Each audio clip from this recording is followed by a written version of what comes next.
Imagine a Europe where the distance between Paris and Berlin feels as vast as the Atlantic Ocean.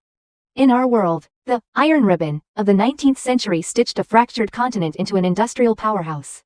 But what if the steam engine stayed a British secret? What if the European railway network was never built? The real history is a story of explosive, bone-shaking speed. Between 1830 and 1880, Europe went from horse-drawn carts to a web of steel that slashed travel times by 90%. This wasn't just about travel, it was the birth of the modern nation-state and the death of local isolation.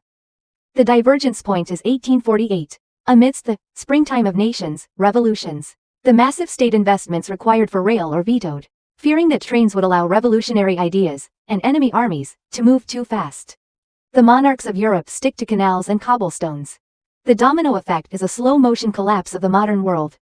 Without rail, the Industrial Revolution is strangled in its crib. Large-scale coal mining and steel production are impossible because you can't move enough bulk by horse. Germany, which unified largely through its integrated rail and trade customs union, remains a collection of 39 bickering micro-states. Europe stays a continent of islands.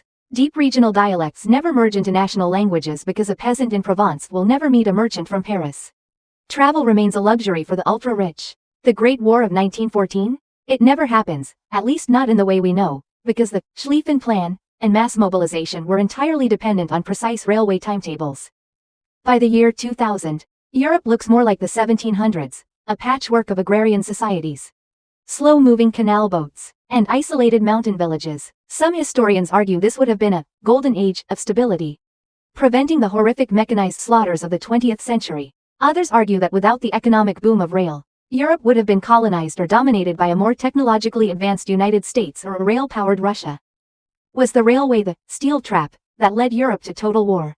Or was it the only thing that dragged the continent out of the Middle Ages?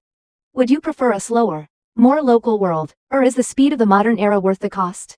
Which side are you on? Comment below and follow for more What If World history.